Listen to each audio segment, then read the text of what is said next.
Good Okay, evening, everyone, and welcome to our regular building committee meeting. It is 6:02. We'll call the meeting to order. We have a quorum. Nancy, you have attendance? I do. All right, thank you. We have minutes from our last meeting on July 20th. Any corrections? Do we have any corrections or amendments before we have a motion? Mr. Chair, that was a special meeting, right? So I would just note that there are meeting minutes from the special meeting that was called. Yes, that's correct. And it does say that in the first In sentence. the first sentence. Yeah, I did. I read through them. So no comment though. All right. So we have a motion from Bob Ike to approve the minutes. Do we have a second? So move. By Patrick. Thank you very much. All in favor, please signify by saying aye. Aye. Okay, thank you. Any nays? Thank you, Nancy. They were very good minutes. Thank you. It was five. Right to the it was point. Five I to believe five. we're Yes. unanimous. I believe we're unanimous. Thank you. Yeah. Thank you. Motion passes. So just to bring everybody up to speed, we did present to town council on Monday evening. And I want to remind everybody of there were three motions that this committee passed last time. Two in regards to recommendations to the town council. One was that we recommend to the town council that they pursue a November 7th, 2023 referendum. And the other one regarding town council was that we recommended town council approves a resolution directing town officers to authorize additional appropriation for the library projects approved in 2021 and to prepare the necessary resolution. So the town council did pass, in fact, our recommendation to move on towards a November referendum and authorizing town officers to do their thing. So that was the first step in that process. So we did the town council did set things in motion for that. And the other motion that we did pass last week was to proceed with Prosser immediately project. That of course is our wish as a group. It would have to be authorized by town council, and that hopefully will be forthcoming. The town council will meet again on August 14th. And that is really the point where they will either go forward with a November referendum or not, as well as discuss going forward with Prosser in the meantime. So I see our goal tonight really is to prep ourselves for that August 14th meeting and be able to provide the town council with all the information they need at that point. We do meet again. We do have another regular meeting August 9th prior to the August 14th town council meeting. So, we have tonight, I think, to come up with all the things we feel are necessary to develop. And we have our meeting on the 9th to finalize those things and get them to town council in advance of their meeting. So that's kind of where I see our goals tonight. And I have a suggestion to help us along with that. I would like to suggest that we move comments from the public to right now in the meeting and hear from our audience. I think it's going to be helpful to us to hear what they have to say. A lot has been happening. And certainly I know the town council wants to hear from the public as well. If there are no objections to that, I would like to move public comments up to this point in the meeting. Any discussion about that? Anybody object? If not, let's I know we have members of the public here, Nancy, and I know it's kind of a surprise to them at this point. But I think if they have something to some questions or comments that, will help us out along the way with our discussions, it would be helpful. Do we have any, We have 5 people in the audience, and I would ask that those that are there, if you would like to speak, to raise your virtual hand, and we'd love to hear from you. So we do have James Biffer. Yes, Dr. James Biffer, 17 Terry Plains Road. I hadn't planned to speak. I figured I would watch your meeting and then either comment before your next meeting or whatever. But yeah, I attend, as you probably know, all of the council meetings, all their subcommittee meetings. And I watched with great dismay as they tried to deliberate. Perhaps what you best can do as committee members, LBC members, is to remind the counselors and inform the counselors that allowing this question to go to referendum does not guarantee passage. You heard them all naively complain the other night that they really didn't want to stick this to the taxpayers and all this and that, all kinds of political nonsense, when in fact, allowing the referendum to go forward is the best way to find out what the public thinks. Let people defeat it or pass it.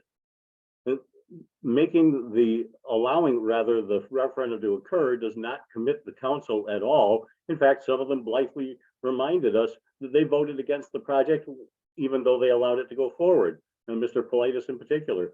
So I think it's important for you guys that have connections with the council members to remind them and ask the public to go on the 14th and remind them that the people deserve the right to decide. We decided on the project to begin with. That's the most Democrat with a small d, most democratic way to allow people to weigh in on the decision.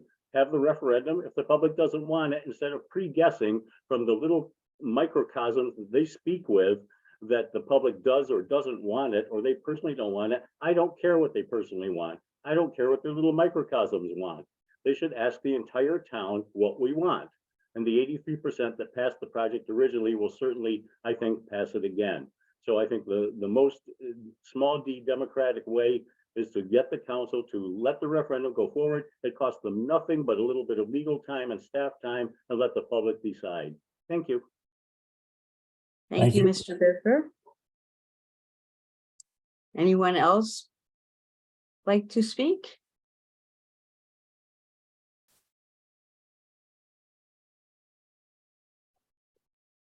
going once? Going twice? I don't see any hands. I don't see any hands either. All right. Well, thank you, everybody. Hopefully you're going to hang in there. We're going to continue on with where we're at. And with that, we will go to Downs Construction for your update. We got Scott and we've got Anthony with us. And that's it, Scott and Anthony. Good evening, everyone. So for an update, we've moved forward with meeting with subcontractors and performing scope reviews to make sure that they've been responsible with their bid, while at the same time, we're scoping them out.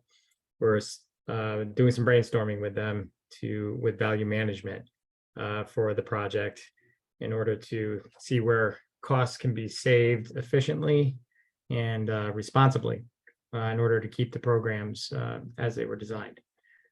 So we're taking the hard charge on that this week and into next week. And we've been collaborating with TSKP on our list, and they're also looking at details as well. And we're just seeing where we can get economical with some of these costs to help bring them down and, get to a number that will work for the town in a better manner based on any savings that we can find. That makes sense. So for the next 2 weeks, we're going to be hard with the charge with scope reviews for the Prosser Library. All right. Questions for Scott or Anthony?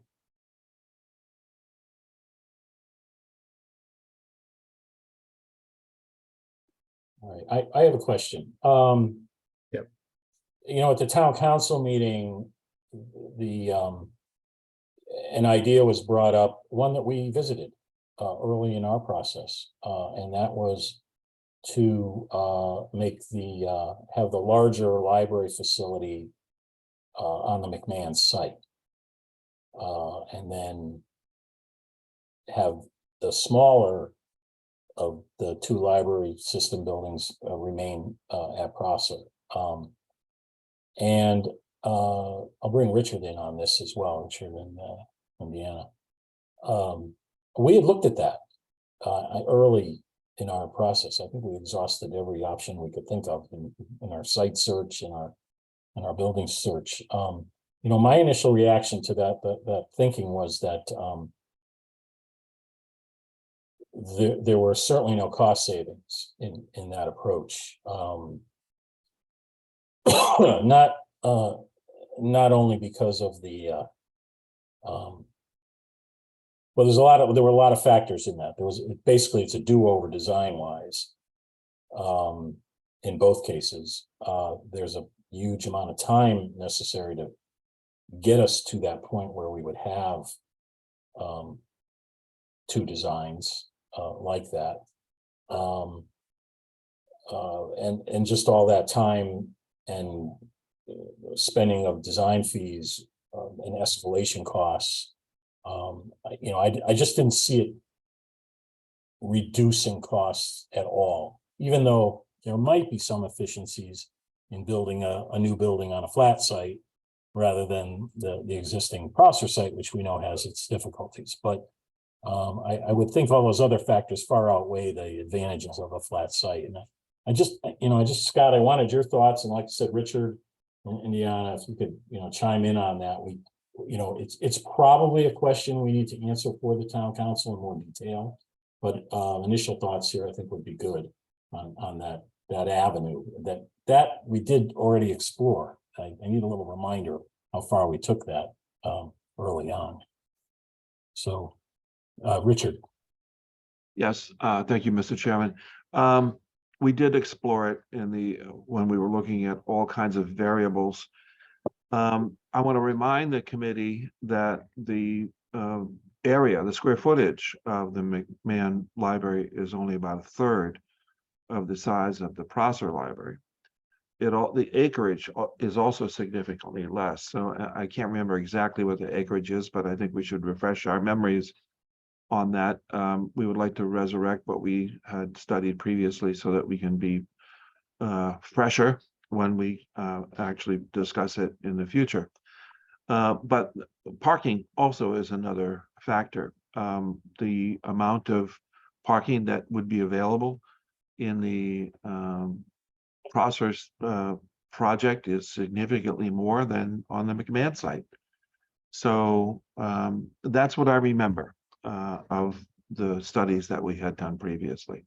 I see somebody brought up yes. a spreadsheet here. Nancy, you are Nancy on the spot here, not Johnny on the spot, but I did find it with the 35,800 square feet option. I think that's what that was. Right. And at that point, it was 26.4 million, and this was in 2021. So it hasn't been adjusted for escalation or inflation.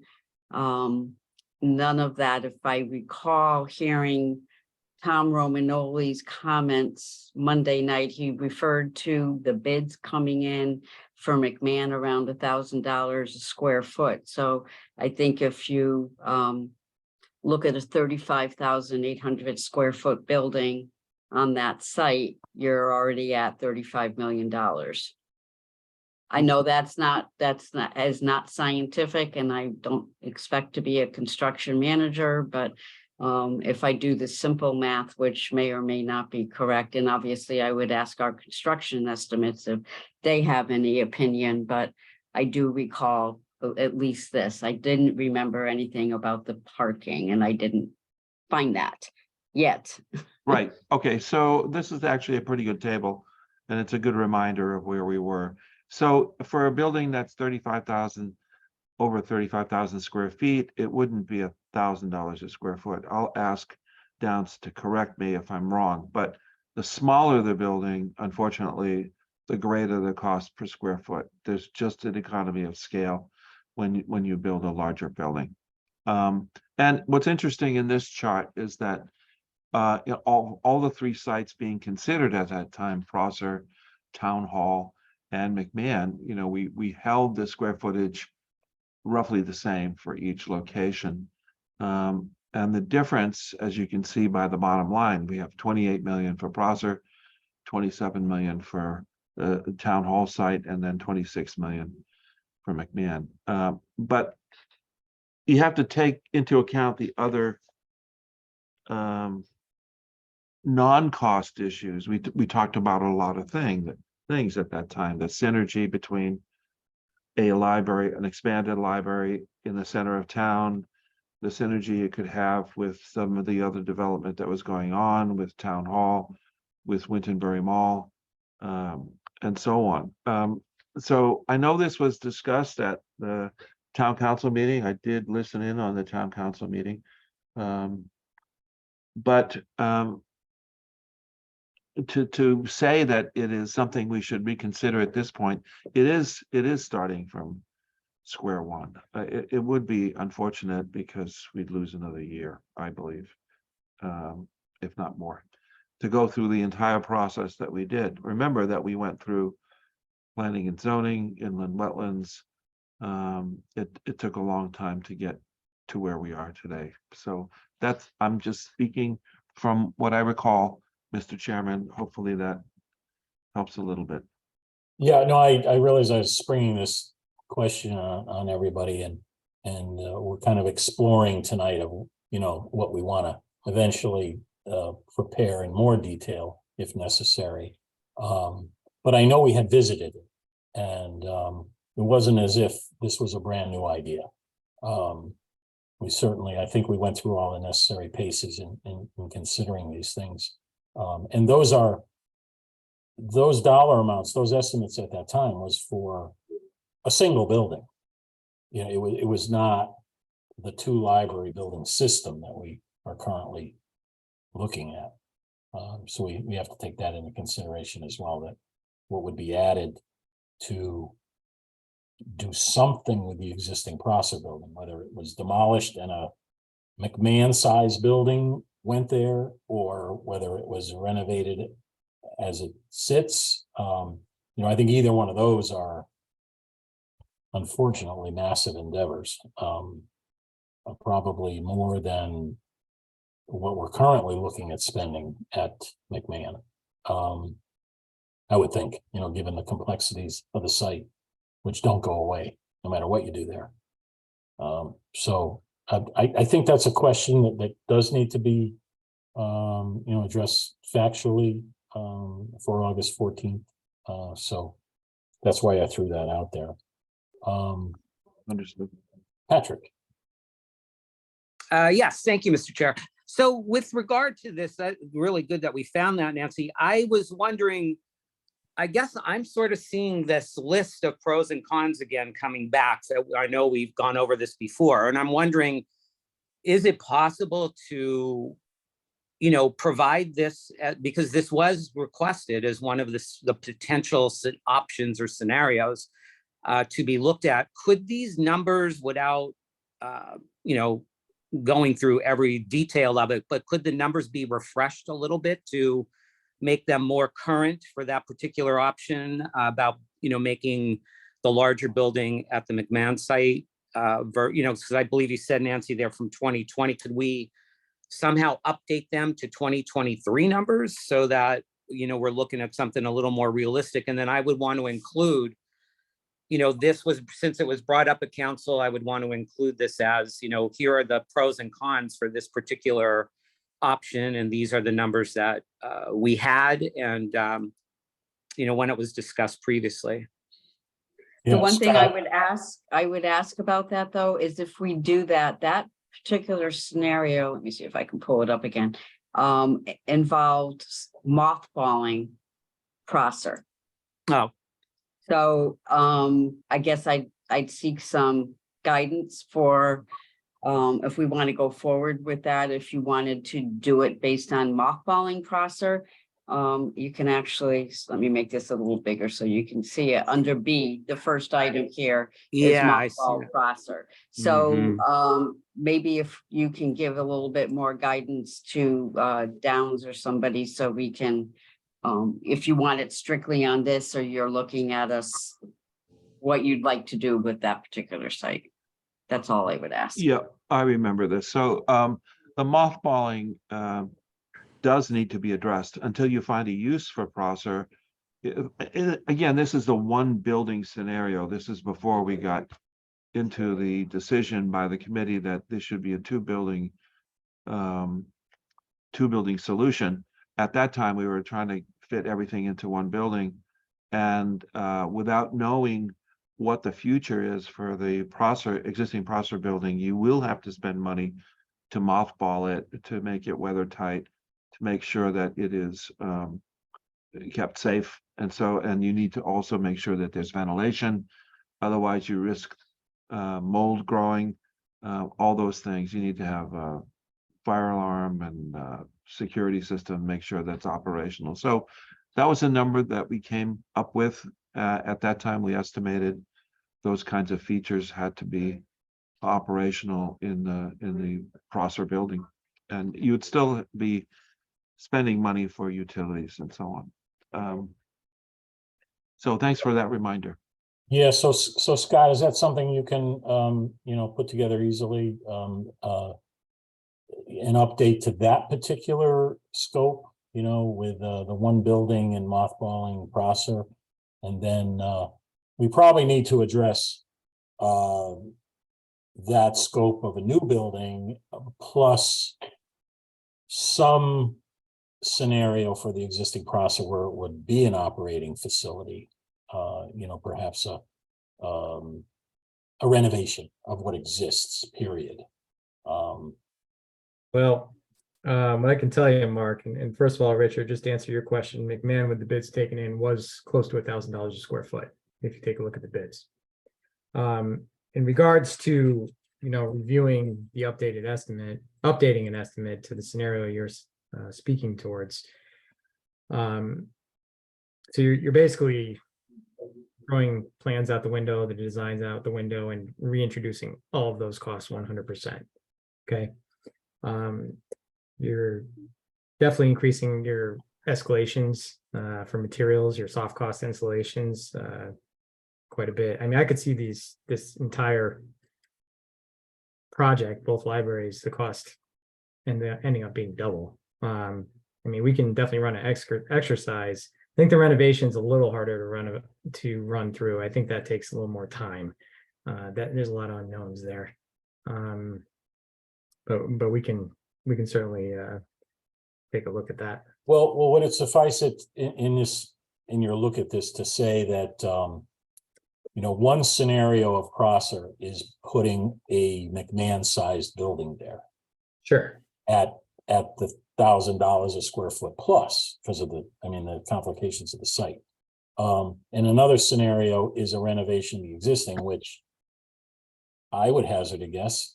It's 20,000 square feet, even though it's a renovation. It's going to be more. I think that might be all we need to know. That here's what it would take to put a 9,000 or 10,000 square foot building on the Prosser site. Right. And if we were to renovate the existing Prosser, it would be more than that. I think that's probably a safe assumption. You can easily confirm that. I see Richard shaking his head. Yes. Without getting into what are those costs of renovation? It's just it's more. Because, we already know there's nothing of value in the building except a brick, except an uninsulated wall, right?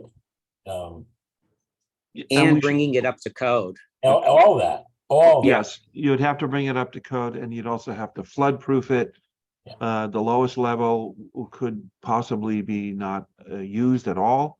Right. And we would have to make it safe and flood proof, and that's another cost. Right. So there's a number of factors that need to be taken into account. That's why I feel comfortable even at this early stages saying renovating this 20,000 square foot building is going to cost more than putting a new 9,000 or 10,000 square foot building there, like the size of a proposed McMahon. So that might be enough on that scenario to without going into detail about renovation. But I think it needs to be, developed quickly. Yeah. Yep. Okay, Ava, you've been waiting patiently with your hand up. Yeah, that particular counselor was not talking about a project where there is a larger McMahon and a smaller Prosser. I think what he said was one library at McMahon, a large library there.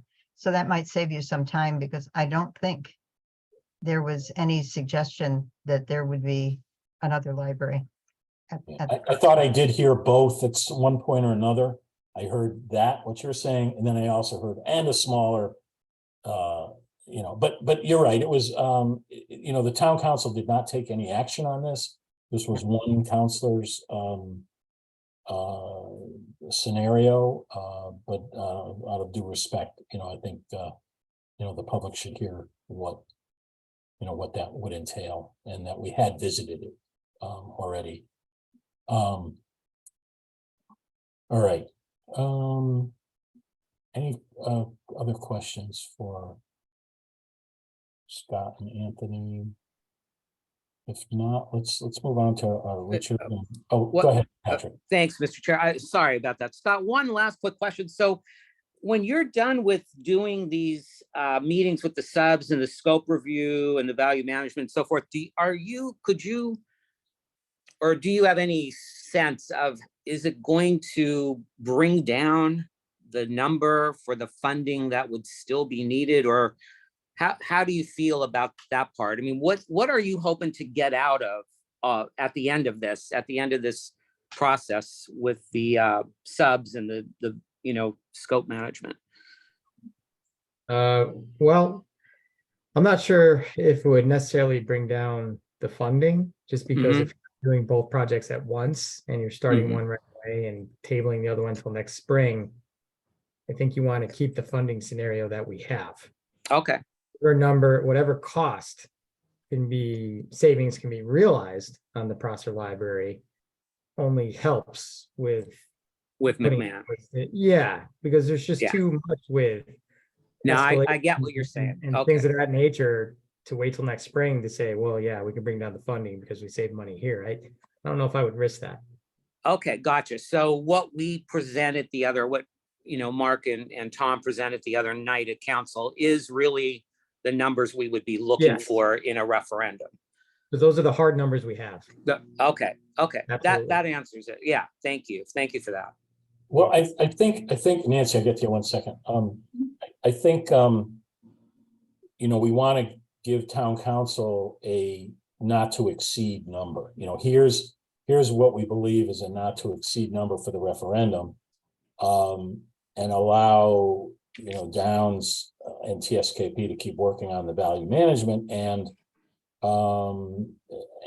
Nancy, when does the amount of the referendum get set? Would it be August 14th at the town council meeting, or is there still some time afterwards to generate the language of the referendum? I think the bond resolutions with the dollar amount would be introduced at the August 14th Okay. referendum. All right. So our goal there is to give them, the number then that we'd be looking for. Okay. And Nancy, you have your hand up. Yes, I just wanted to ask Downs to confirm for those people who were not at the meeting on Monday or did not stay for the whole meeting, although as I'm looking here, I saw most of you there. I think Tom had indicated that the Prosser bids, if we were to move forward with the recommendation of the building committee, that they were good until sometime in September. There were 90 days. Can you verify that? Yes, it's 90 days. All right, thank you. There was also a question Monday night. It seemed there wasn't clarity, at least with some of the town council members, as to if we go ahead with Prosser, what the cost of Prosser is. I think that was clear in all the documentation that we provided. It was broken out, but I just want to make sure that that information is there for the 14th. I believe it is already there. Yeah, that was on that sheet, and that's not gonna change at this time. They were broken down by project, so. Yes, they were. Yep. It was there, okay. Yep. Right. All right, let's move on to TSKP, Richard, Deanna. Okay, so I will pick up where the conversation has been leading to, which is the additional ask of the public to fund the shortfall. And well, from what I recall, there were 3 different scenarios that were created by Tom Romagnoli, or maybe it was a combination of Tom and Scott and other folks at Downs. And those 3 different scenarios had different amounts that were to be asked of the public.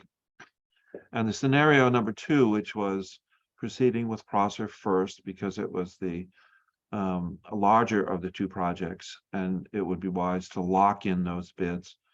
And then the difference would have to be made up in a referendum. That scenario, if I recall correctly, anticipated some VE to be performed at Prosser, as well as McMahon. And the total, I believe, is $1 million. And what was represented in some spreadsheets that I've seen from Downs was a number of targets, a number of goals to achieve that $1 million.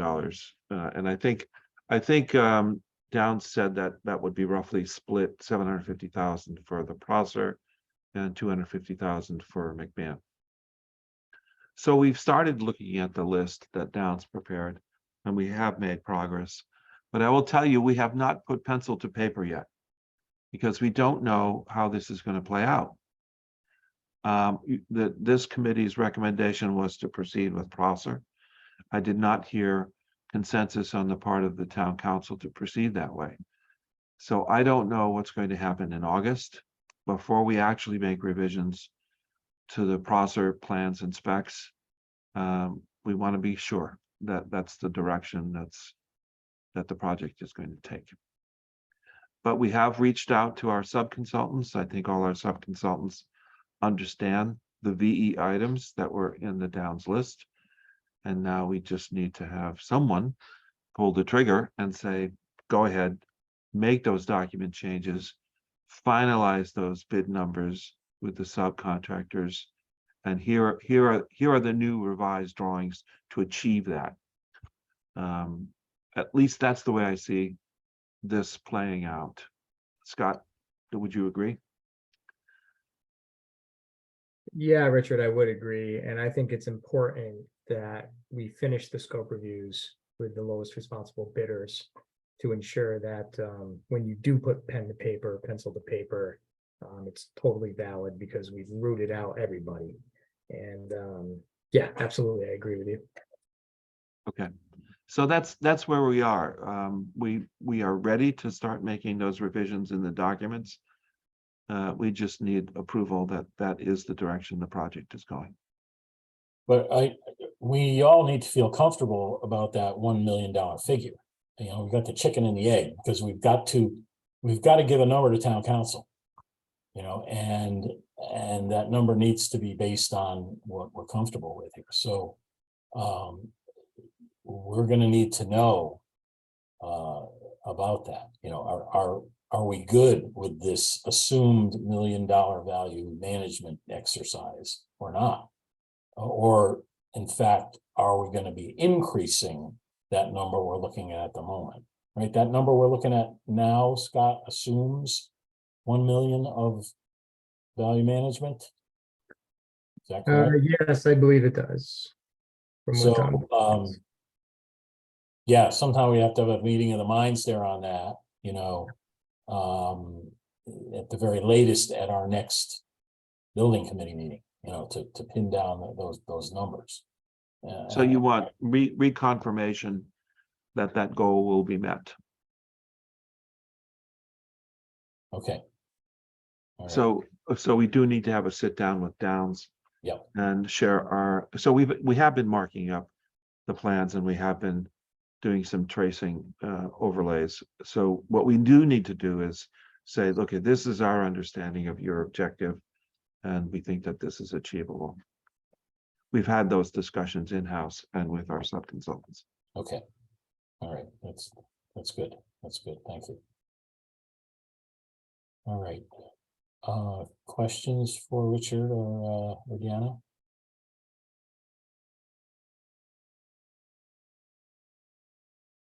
I think we're good. I think we're good. Okay, so let's go to Chip, please. Hi, how are you? We have actually walkthrough tomorrow scheduled with the building official, fire marshal, the town and town DPW and Glenn and the owner, in order to hopefully to understand what, if anything, needs to happen to get a certificate of occupancy. So that's tomorrow morning. Okay. And that's really the next phase of the move. Okay. Chip, I know it's not directly under your purview, but you're a professional with a lot of experience. If you have anything else to say about our situation or where we're going, you're welcome to. No, I just think, No we need pressure. to just really understand, and I know we understand, we need to be clear in our messaging as to, the repercussions of, following some of these options. What does happen if we don't go to referendum? What does that mean? What does it mean if we are picking one project, but it fails at referendum for the other one? I mean, those are going to be questions that we need to be anticipating in order to, be able to give the best counsel to the town council.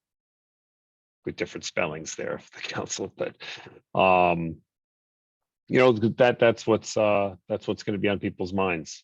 So I think the messaging needs to be clear from this committee, as to what that is.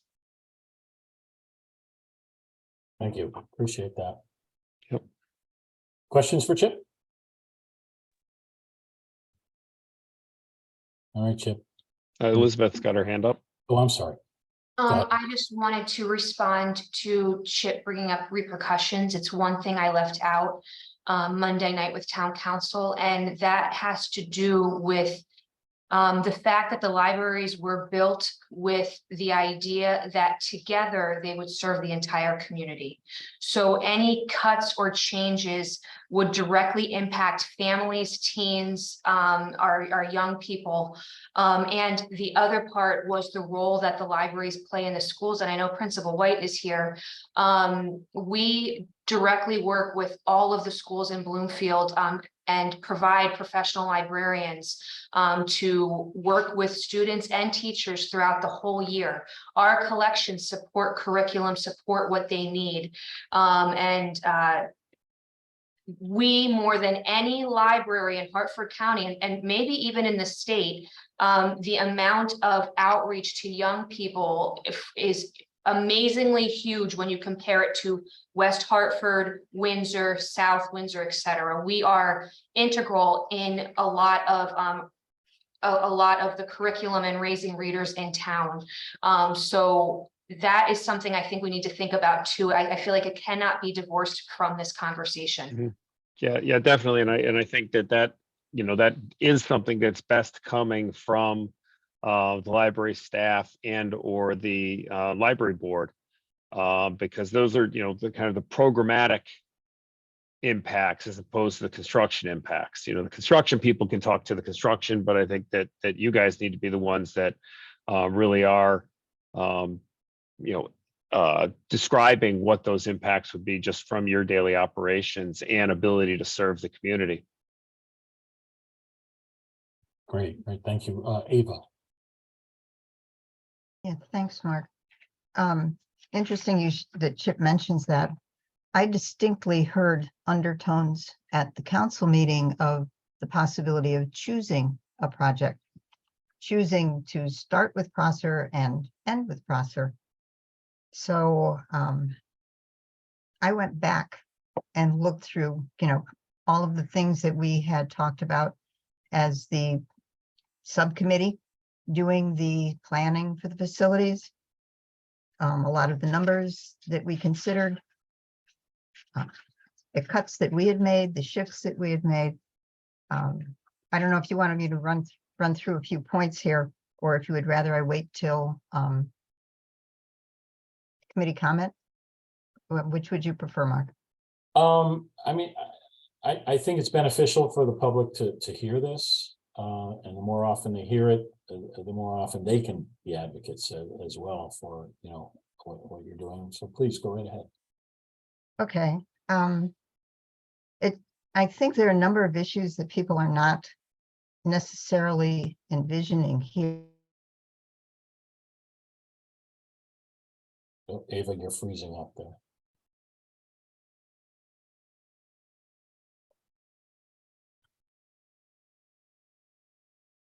Here for a certain project.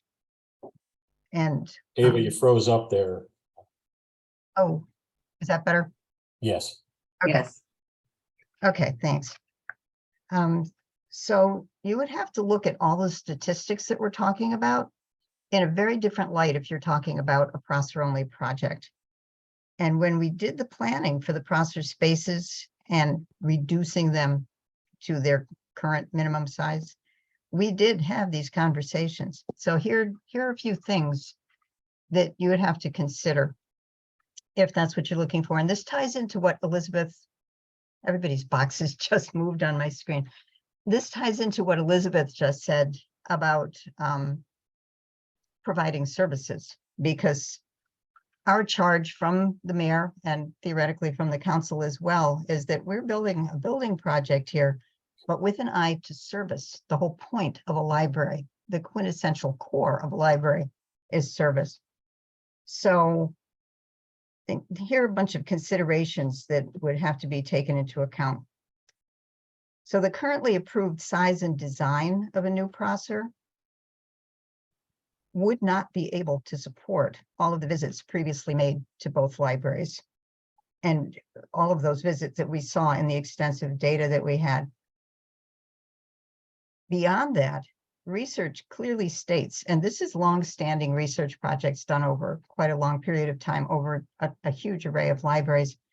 New libraries all see a sharp and enduring upward trend in use.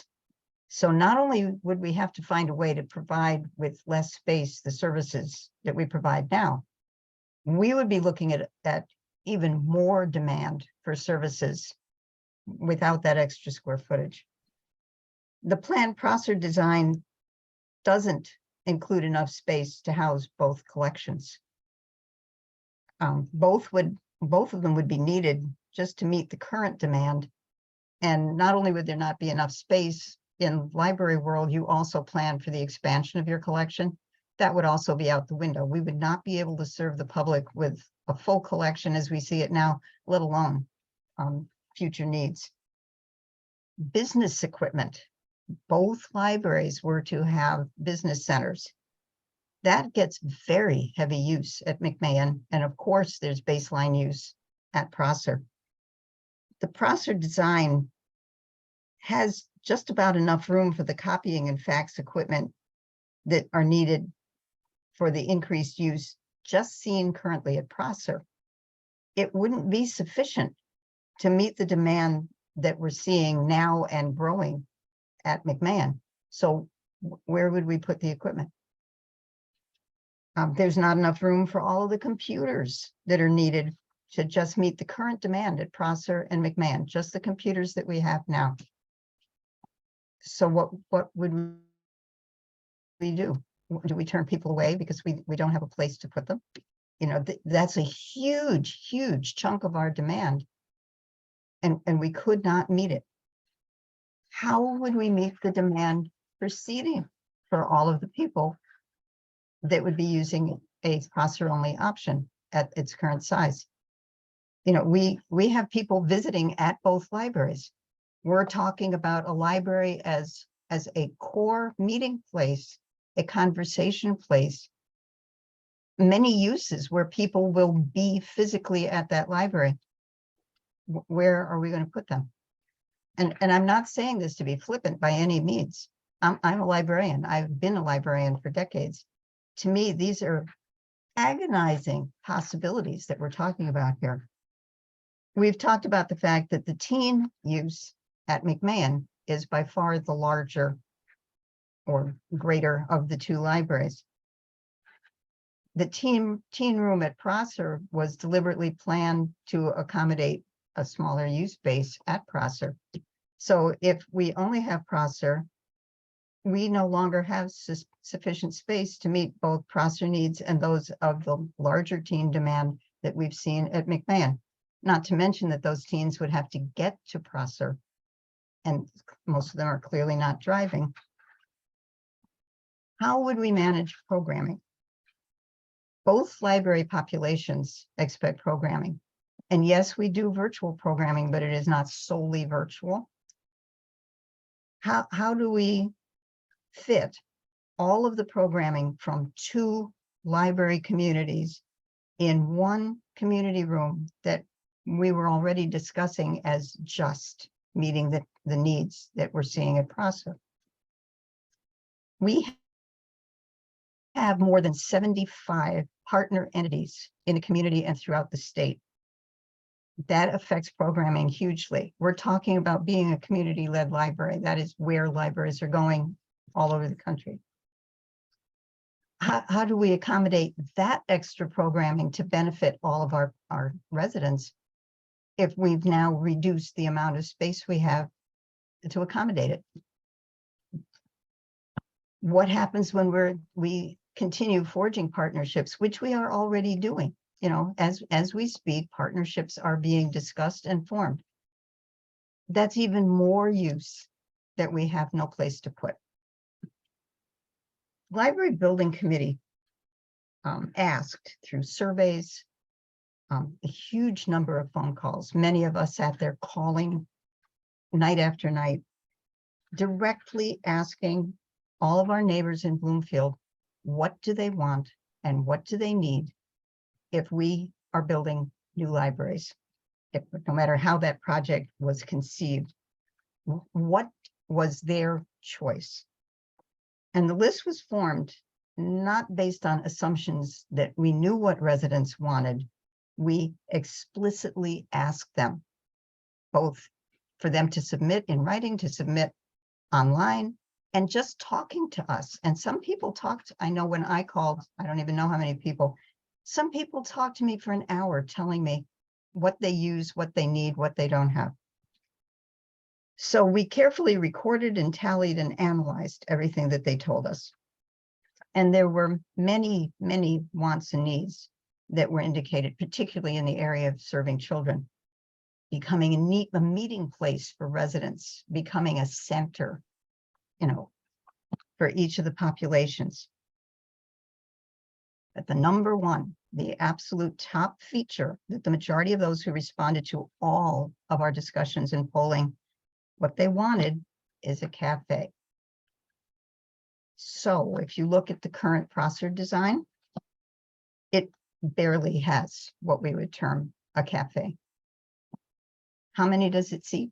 Like how many tables are there? I don't remember explicitly. And there's so many documents, I couldn't find it in time for this, but it was very small. I think we can all agree that it would, you know, we're not looking at like a cafeteria going on there or something.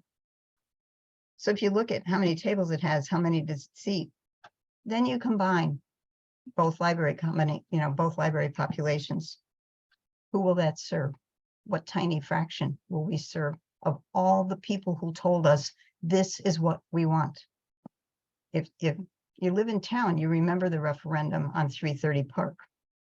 And one of the things that they found when they surveyed was that people wanted a pool. There's no way the funding that had been predetermined for that building project, as you are probably painfully aware, Mark, no way could you put a pool at 330 unless you could do it for $1.25, right? People were really upset, and that referendum was a squeaker. I remember distinctly, we had to sit there and wait for absentee ballots to be counted to find out, because the charter doesn't just require a majority, it requires a specific margin. And we barely made it. These are people who are not going to be happy. And this is the majority of people we talk to, that would turn around and ignore the one thing they really asked us to do. So if we're going to even attempt to meet all of the needs, let alone all of the desires and the requests that we've heard from the people of this town, the people we serve, and the people who would be paying for this, the current Prosser design isn't adequate. So what would be needed to even begin to meet these needs? The footprint the Prosser design is anticipating now can't be expanded, right? I mean, we can't just tell the guy next door that we're taking his lot. So what that lot contains is what we have, and it's bounded on all sides. So now we're looking at, if we're actually going to expect people to vote for this project, and we're going to meet their needs, which is what, of course, they're going to want to see, we're right back to looking at a redesign here. And how much are we talking about there? What if the necessary approvals then aren't granted because we're looking at a whole new design and that's not guaranteed? Would we not lose all of the funds that we've already spent on, the progress that we've made on approvals, on all kinds of studies, all of these things? So a couple of $1 million are basically going to pour down the drain. How long does that take? Between the design itself, all the approvals, all of this process, and how much more does that add to the project? We're hearing escalation is going to continue, which is sounds always like a reasonable assumption.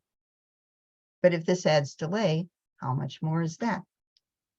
So for anyone who is thinking this is a cheaper option, they need to consider the fact that if what we are truly going to do is fulfill the mission of a library, which is service and meeting the needs of and the desires of those who pay for that library, who live in this town and use that library, then there would be no choice, and it would not be a cheaper option. And beyond all of the practical ideas, I cannot imagine how, perhaps someone can explain this. How can anyone justify telling the area of Bloomfield with the greatest population density that they're not going to get their library? I'm sure Mr. Ike would be happy to add to that conversation. I know he uses that library. He loves that library, and it is his library. How are you going to tell a population that is primarily dependent on walking and short bus rides to get to the library that now they're going to have to cross town to go to the library? People were already upset that we were going to be at MetLife. That crosstown trip would be at best for years if we don't build the McMahon option now, or it could be permanent. How could anybody justify telling so much of Bloomfield that one more time they are going to be shortchanged? No Bloomfield resident, and I don't care who it is, I don't care their circumstances, no matter who, every single person in this town, and this is our mission, and we have stated it as a board and as a library, no one deserves anything less than dignity and respect and equity in their treatment. We owe no person in Bloomfield less than that. And to provide a library system, turning it into a library building and pretending that one building that size will meet these needs and will meet what people want and will achieve our mission for our neighbors, that's not right. I would not be the person to deliver that. I could not in conscience say to someone, hey, here's what we're going to do. It's wrong. There is no justice in doing that. And this is just not a building project. This is a building project to support the service we provide. If it does not, then we are not giving people a library system. And that's what I needed to say. And that's not an exhaustive list. I was digging through, anybody who's looked through all the documents and emails and whatever, how much paper this is. those are just the things that I looked at that we had talked about in the subcommittee. That is not an exhaustive list, so that's not even all of the expense and the problematic planning that would go into this. So thanks for bearing with me. But I really felt like it was important to explain that this is not an easy decision. And I know there are counselors who were looking at that possibility. They, like we, swore to do our best for this town. Only building one of the libraries is not the best we can do for this town. Thanks. Thanks, Ava. All right, any further discussion before we move on? No hands, okay. All right, so any committee reports? I don't think we have any at this point, either Elizabeth or Leah. Yeah, I just wanted to say that 330 Park, our tech space is open and running. That's open Monday through Friday. And this week, because that building is open on Saturday due to the heat wave, we will also be open on Saturday.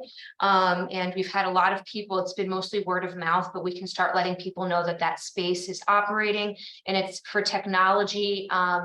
So computers, faxing, scanning, copying, and reference help with technology stuff as well. And we are hopeful that early August is going to happen for BPL Atrium. I know that we've been referring to it as BPL MetLife, but the owners, it's called the Atrium, so we are changing that to BPL Atrium. So bear with us as we change some branding around that, but we are going to do our best to make sure people know exactly where it's at. Even though the community really knows it as MetLife, we're going to help everybody get to where they need to be. And we're just waiting for, as Chip said, the building officials to give the okay, but we are moved in and we are ready for that. But the public can still reach us by phone during operating hours, Monday through Friday. So they can still call, they can make a library card online, and we're sending them in the mail, and they can be used at any library in the state during this time. And I know our neighbors are telling us they're seeing a lot of Bloomfield residents. We just heard from Windsor today. So thank you to our neighbors for taking care of Bloomfield while we go through this process. And the best way to find out our hours, phone numbers, directions, etc., right on the homepage, bplct.org. You click on the document, and that's updated almost daily because that's how fast things are changing. So that's the place to go, our website. Thank you. Thanks, Elizabeth. You know, on Monday night, I was with town council. I was advocating for the design of Prosser, and one of the keys to that design is the porch. And I was thinking how, you know, the atrium space, the atrium proper that is in that building kind of functions like your new porch will be. You know, you've got the library space defined, but right in front of it is this open travel way that's usable. And so it's a little introduction to that porch feel, I think, that you'll have there. Okay. So let's go. Nancy, do we have any purchases or invoices tonight? No, but what I wanted to ask relating to outreach, I wanted to ask Elizabeth, are you preparing to have a meeting to perhaps do some additional education regarding whether or not we should go to referendum and planning for if that happens? I'm kind of thinking that might be beneficial to our town council to hear from or have some information that can be provided. So just an ask. Nancy, do you mean sharing information about referendum, like outreach publicity type materials? Well, even before we get to that point, I see Mark making with a quizzitive look. But, I think we need to start planning for some type of outreach regarding what the next steps are going to be and have something in place. So if the town council does approve a referendum, then we have a plan of action as to how we're going to mobilize to make it happen. Okay, Yeah, I'm sorry. I was making faces because we just have to be really careful. Cannot spend public monies, Correct. you know, on that. But certainly information is information and we can carefully disseminate information. So. Thanks, Nancy. So yes, and there are no purchases or invoices. Okay, so as I said, we are meeting on the 9th. We can wrap up the homework we're gonna do between now and then. I will check and see if our presence will be necessary at the August 7th meeting of the Admin and Education Subcommittee of Town Council. That's a maybe on the 7th. We meet on the 9th, and the big meeting will be August 14th with Town Council. So with that, any further comments from the committee? Elizabeth?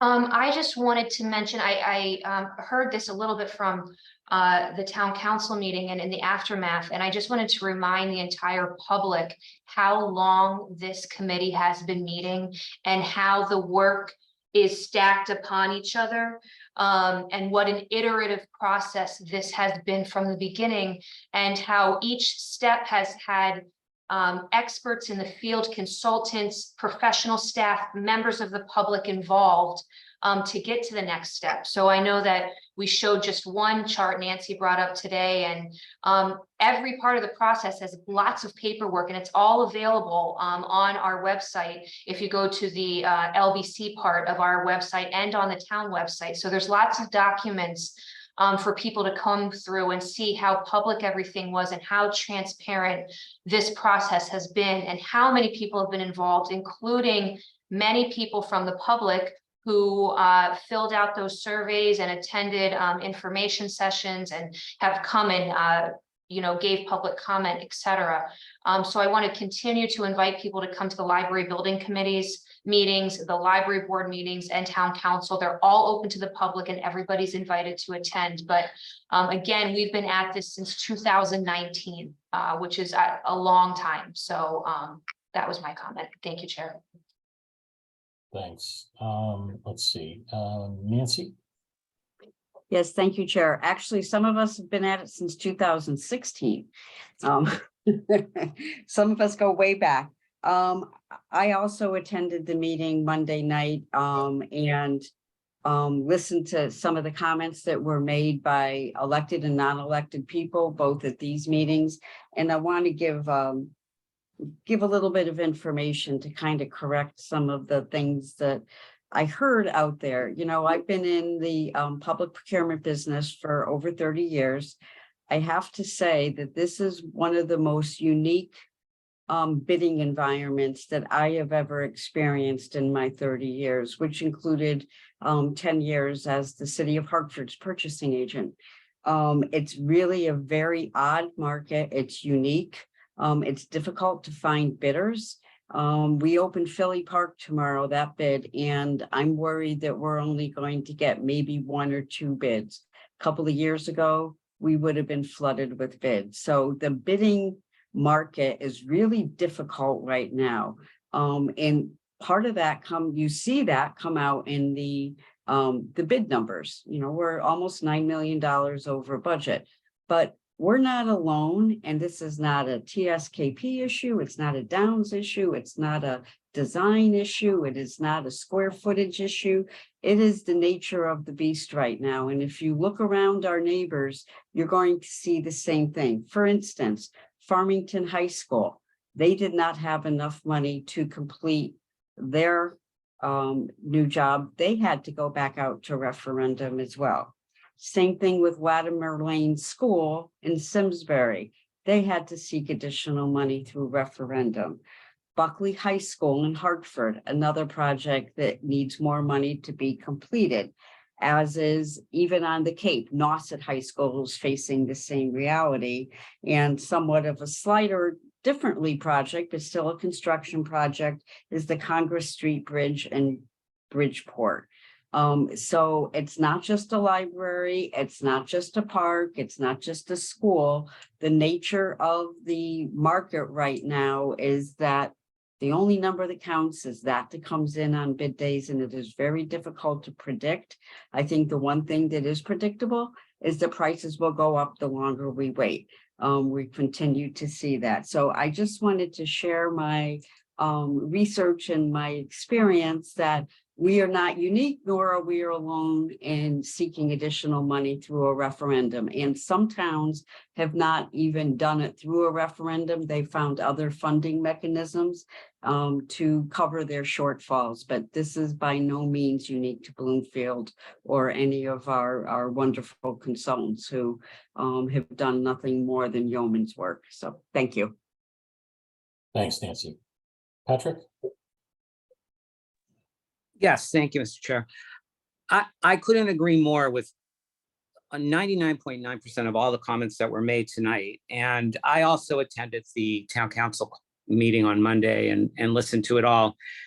And I really have to say that I was very disappointed that we did not get more support, that vote was as close as it was. We just made it with five affirmatives. So, and one council member was not present, if I recall. So I think I was a little bit disappointed that there wasn't more support for getting this referendum material together and allowing us to go out to present it.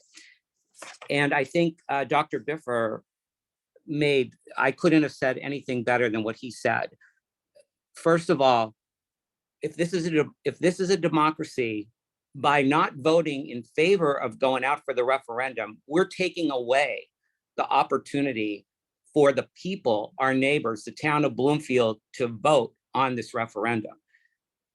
The right thing to do is for the council to approve this referendum, let it move forward, and let the people of the town of Bloomfield decide whether or not they are willing to take $10 million more in debt, which, as we have heard from both Nancy, from the bond council, from the town manager, the town is able to absorb the additional debt. There are a lot of positive things that came out of that bond, out of the finance meeting that Councilor McClary is the chair for that.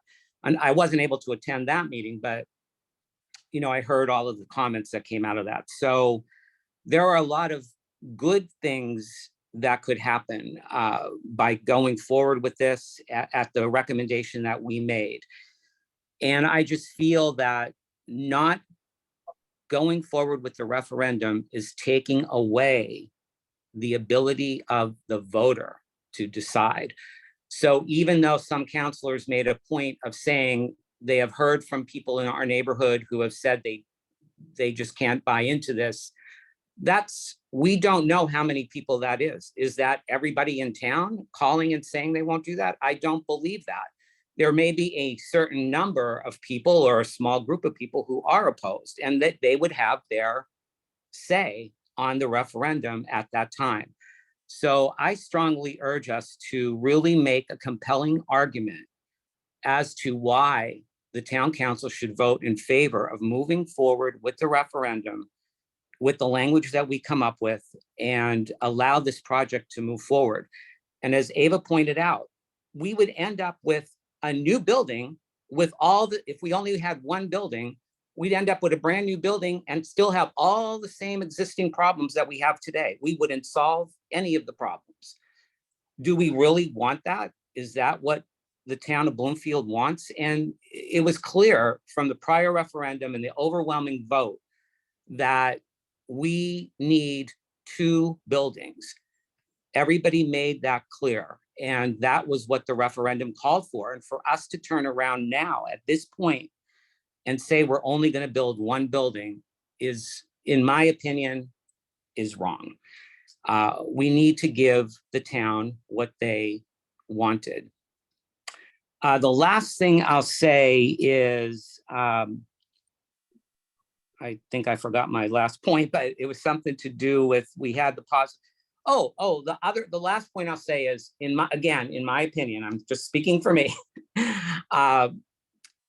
I don't think it makes any sense at this point to go back and reopen and rehash all of the things that were done, as Nancy talked about, as you talked about, Mark, as Richard talked about, going back to 3 years ago and trying to redesign and start over from scratch.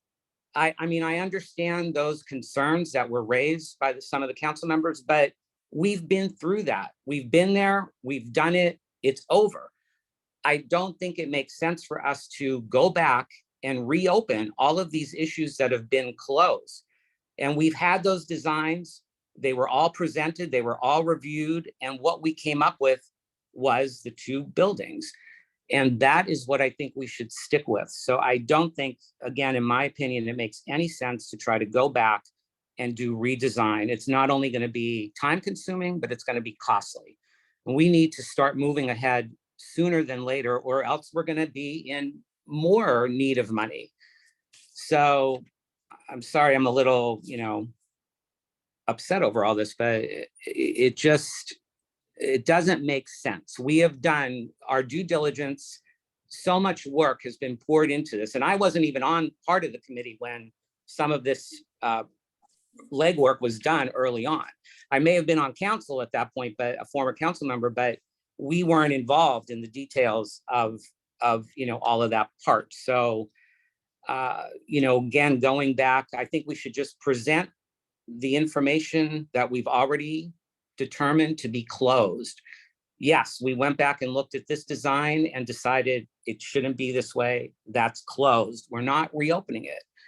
If council doesn't agree with that, then I don't know. Maybe they won't vote no, that we can't go forward with the referendum. But how we could even get any of that information, other than what I had asked for earlier, because we already had some numbers there in that one particular scenario, but how we would have time to get all of those things done by August the 14th to give them enough information when there is already a ton of information out there, as Elizabeth pointed out, and others, on our website. So I just really hope we could convince the council. I don't know what else it's going to take to convince them that going for this referendum and allowing the voters of this town to make the decision, it just doesn't make sense. By taking that away, you're taking away, by not voting for this referendum to move forward, you're taking away the rights of the people of this town to vote. So that's my 2 cents. So thank you. Thank you. Thank you, Patrick. Comments from the committee?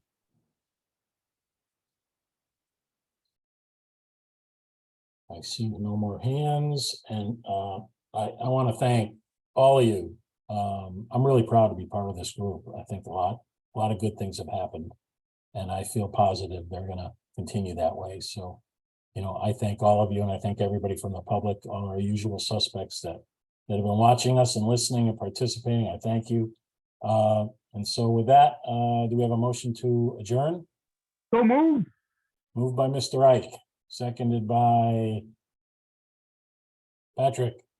Thank you. All in favor? Wave your hands. Aye. Okay, motion passes. Thank you very much, everybody, and we will see you shortly. Good night, Thank you. everyone.